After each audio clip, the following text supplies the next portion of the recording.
मेरे पीछे जिस जगह को आप देख रहे हैं, पृथ्वी पर ऐसे स्थान बहुत कम हैं।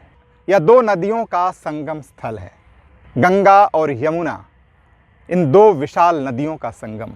इन नदियों के मार्ग में इतनी बाधाएं आज के समय में होने पर भी जो अद्भुत सौंदर्य यहाँ आज दिखाई पड़ता है, हम कल्पना कर सकते हैं कि हजारों साल पहले ऋग्वेद के ऋषि ने जब सीतासित सरिते का जिक्र किया, यानी श्वेत और श्याम वर्णा नदियों के मिलन स्थल का, संगम का जिक्र किया, और उसे ऐसा महसूस हुआ जैसे कि यहाँ आकर व्यक्ति अपने दुखों से मुक्त हो जाता है, उसके मन के सारे संताप दूर हो जाते हैं।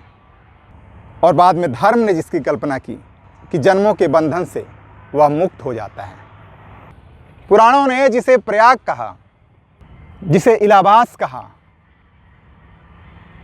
बाद में जिसे इलाहाबाद के रूप में जाना गया, और फिर आज के समय में प्रयागराज के नाम से, इस संगम को जिसे हजारों साल पहले ऋग्वेद के ऋषियों ने देखा, जहां प्राचीन काल में सम्राट हर्षवर्धन आया करते थे, जहां चीनी यात्री आए, इसका वर्णन किया, जिसे आज प्रयागराज कहते हैं। प्राचीन कौशांबी का यह क्षेत्र जो बुद्ध की भी कर्मस्थली थी, जिस स्थान के सौंदर्य से मोहित होकर सम्राट अकबर ने यहाँ किला बनवाया। कहते हैं कि जोधाबाई नदी तट पर इसी किले से निकलते एक घाट पर आकर स्नान किया करती थी। गंगा और यमुना के उसी संगम स्थल से, जहां चंद्रोज में महाकुंभ 2025 का आयोजन होने वाला है। महाकुंभ एक ऐसा मेला जो न जाने कब से चला आ रहा है। पुराणों ने इस स्थान की कल्पना पृथ्वी की जंघा के रूप में की। दो नदियां जब आकर यहाँ मिलती हैं और इससे जो विशाल भूभाग दो नदियों के संगम स्थल पर बनता है, अगर हम पृथ्वी की कल्पना एक इंसान के रूप में करें तो उसकी विशाल जांघों का जो मिलन स्थल होगा वह शायद ऐसा ही होगा।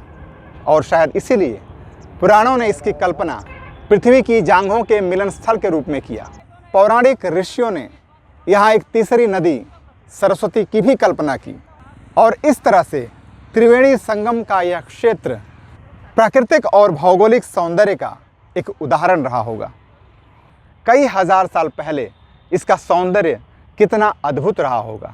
यह पीछे जो शहर, जो प्रयाग है, जहाँ अभी भी मान्यता है कि पहले के समय में जहाँ भारद्वाज आश्रम है वहाँ तक नदी का पानी आता था, यानी आधा शहर दरअसल इस नदी का ही क्षेत्र था। तो हम कल्पना कर सकते हैं कि वह कितना विशाल क्षेत्र रहा होगा जहाँ नदी का क्षेत्र फैला रहा होगा। और शायद इसीलिए हजारों साल से यहाँ प्रवासी पक्षी आते हैं। अक्टूबर से लेकर जनवरी फरवरी तक सुदूर साइबेरिया से और न जाने किन किन स्थानों से खूबसूरत प्रवासी पक्षी आकर यहाँ पानी पर उड़ते रहते हैं। और यह दृश्य न सिर्फ आज दिखाई पड़ता है, दिलचस्प बात यह है कि हजारों साल पहले पुराणों के ऋषि ने पक्षियों के कलरव से घिरे ऐसे ही अद्भुत सौंदर्य वाले स्थान को यहाँ देखा, उसका वर्णन किया। लेकिन मेरा मकसद इस स्थान को देखना और दिखाना सिर्फ नहीं है। पृथ्वी पर मौजूद एक ऐसी जगह से मैं एक ऐसी यात्रा शुरू करने जा रहा हूँ जिसकी कल्पना मेरे ज़हन में वर्षों से थी। एक ऐसी यात्रा जिसमें मेरा मकसद गंगा और यमुना वाले पृथ्वी के उपमहाद्वीप के लोगों की और भारत की खोज करना है। जब ये ख्याल मेरे ज़हन में आया तो इस यात्रा की शुरुआत मैंने दक्षिण से करने की सोची थी, तमिलनाडु के अतिरमपक्कम से। अतिरमपक्कम को ही मैंने क्यों चुना यह मैं किसी और वीडियो में बताऊंगा। लेकिन इस शहर में घूमते हुए मैंने एक ऐसे आदमी का इंटरव्यू लिया जिससे बात तो मैंने हंसी मजाक में शुरू किया था, उसके अजीबोगरीब वेशभूषा को देखकर, लेकिन बात करते करते मुझे महसूस हुआ कि मेरी यात्रा इसी जगह से शुरू हो सकती है। उस आदमी से बातचीत के उस वीडियो से ही, इस वीडियो के अंत में उस इंटरव्यू को आप देखेंगे इसलिए यह वीडियो थोड़ा लंबा होगा। मैं खुद भी नहीं समझ पाया कि उस आदमी की बातचीत में ऐसा क्या था, ऐसा क्या असर पड़ा जिससे मैंने इसी इंटरव्यू से अपनी उस यात्रा की, भारत के खोज की यात्रा की शुरुआत करने की सोच ली।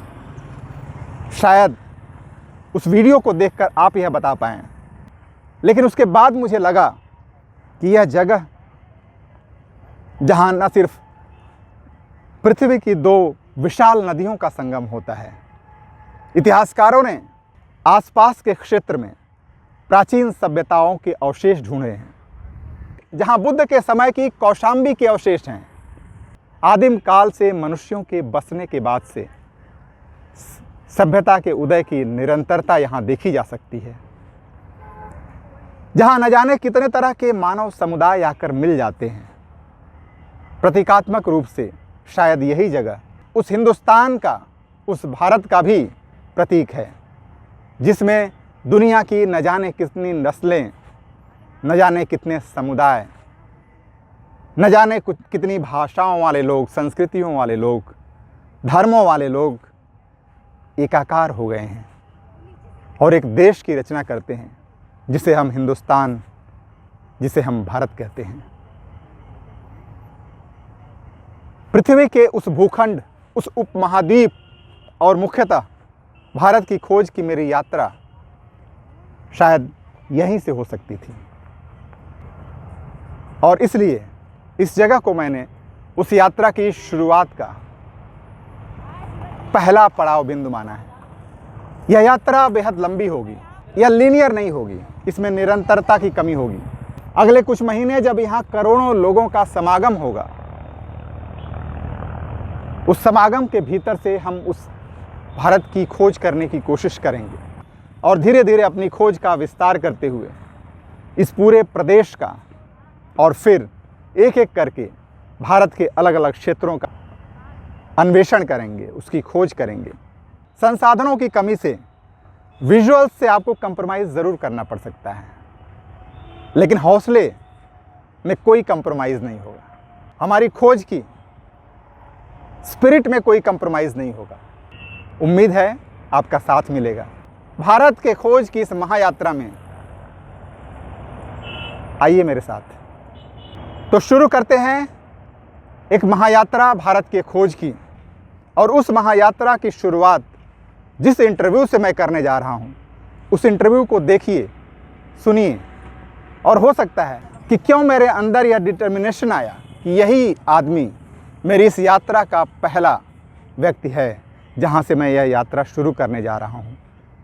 इस रहस्य को, इस मिस्ट्री को शायद उस आदमी से बातचीत के बीच आप समझ पाएँ, आप बता पाएँ।